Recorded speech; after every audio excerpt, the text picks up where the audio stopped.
Hello, ഏവർക്കും good morning. ഒരു ഞായറാഴ്ച ദിവസത്തിലേക്ക് ഏവർക്കും സ്വാഗതം.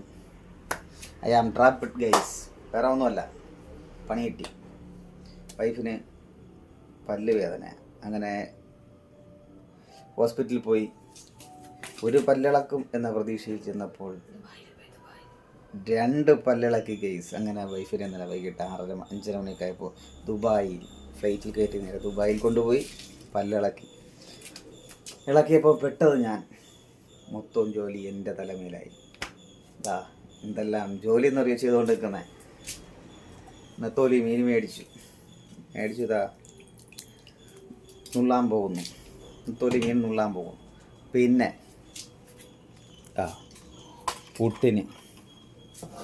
പുട്ടുപൊടി വെള്ളത്തിയിട്ട് കുതിർത്ത് വെച്ചു. അത് കഴിഞ്ഞിട്ട് തേങ്ങ ചിരുകി വെച്ചിട്ടുണ്ട്.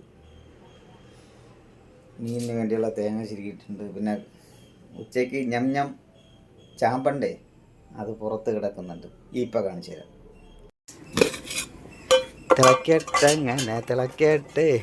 ഏതാണ്ടോ അരി തിളയ്ക്കുന്ന രംഗമാണ് നിങ്ങൾ കണ്ടുകൊണ്ടിരിക്കുന്നത്. ഏതാണ്ടായി കേട്ടോ.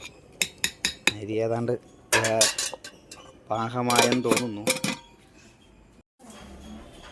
ഹലോ, അടുത്ത് കഴിഞ്ഞ ആഴ്ച മേടിച്ച കപ്പയാണ്. 2 കപ്പ ബാലൻസ് ഉണ്ടായിരുന്നു. അപ്പോൾ ഇന്ന് ഇവനെ നമുക്കങ്ങ് റെഡിയാക്കണം. കപ്പയും നെത്തോലി മീനും. ഓക്കെ, നമ്മളിതാ അരി മേടിക്കാൻ പോകുന്നു. കണ്ടിട്ടില്ലാത്തവർ കാണുക. അപ്പോൾ ഞാൻ ഇതുവരേക്കും അരിയൊന്നും പഠിച്ച് കമത്തിയിട്ടില്ല കേസ്. പക്ഷേ ഞാനൊരു പ്രൊഫഷണലാണ് എന്ന് കണ്ടാൽ അറിയാം. താഴെ വീഴുമോ എന്തോ ഒന്നും അറിയില്ല. കമഴ്ത്തി വെച്ചിട്ടുണ്ട്. അറിയുമോ ഇല്ലെന്ന് പ്രതീക്ഷിക്കാം. അറിഞ്ഞാൽ എൻ്റെ ചോറും പാത്രവും താഴെ വീഴും. ഇന്ന് പട്ടിണി. അങ്ങനെ ചോറ് അവിടെ വടിച്ച് കമഴ്ത്തി വെച്ചിട്ടുണ്ട്. അടുത്ത് മീനിൻ്റെ പരിപാടി. മീൻ നുള്ളു പറഞ്ഞു. മുള്ളൊക്കെ എന്ന് പറഞ്ഞാൽ കേസ് നിങ്ങളെ ഞാനൊരു കളിയും നല്ലതാണ്ടോ. അവനെ എൻ്റെ വണ്ടവും കുടലെല്ലാം വെളിച്ച് അടിച്ചത്. ഞെക്കിൽ ഒരു പിടി തിരിച്ചൊരു കടിച്ചെടുക്കും ഞാൻ. ഇപ്പം എനിക്ക് ദേഷ്യം വന്നു.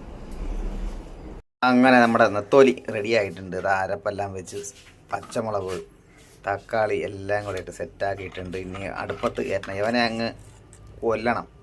അപ്പോൾ ഉച്ചയാകുമ്പോൾ 12 മണിയാകുമ്പോൾ വരൂ, നമുക്ക് നെത്തോലിയും കപ്പയും ചോറുമായിട്ട് ഒരു പിടി അങ്ങ് പിടിക്കാം. ഓക്കെ, അപ്പോൾ മീൻ അടുപ്പത്താക്കിയിട്ടുണ്ട്.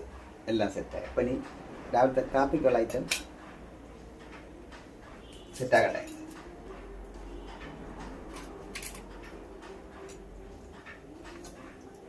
ഇന്ന് പുട്ട് തന്നെ വേണമെന്നുണ്ടെങ്കിൽ നിർബന്ധമുണ്ടോ? കൊഴുക്കട്ട ആയാലോ? അങ്ങനെയൊന്നും വരത്തില്ല. Okay, hi ജങ്കോളെ. പുട്ടവിക്കുന്നത് പലയിടത്തും ഞാൻ കണ്ടിട്ടുണ്ട്. പക്ഷേ ഇതൊരു അപൂർവനം പ്രതിഭാസമാണ്. ഒന്ന് കണ്ടു നോക്കും.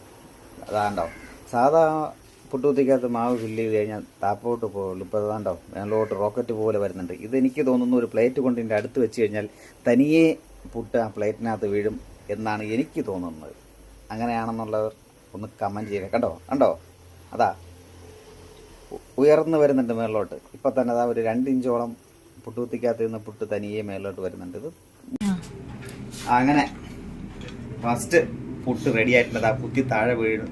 ദൈവമേ, വരുന്നില്ലല്ലോ. കണ്ടോ, 2ആയിട്ടൊക്കെയാണ് ഒടിഞ്ഞ് വന്ന് വീഴുന്നത്. ഓക്കെ, അങ്ങനെ നമ്മുടെ കാപ്പിക്കുള്ള പുട്ട് റെഡി ആയിട്ടുണ്ട്.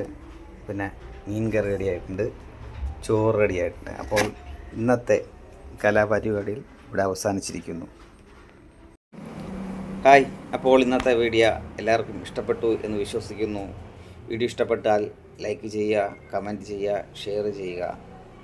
ഓക്കെ, അപ്പോൾ അടുത്തൊരു വീഡിയോയിൽ കാണുന്നതുവരെ തൽക്കാലം ഇവിടെ നിർത്തുന്നു.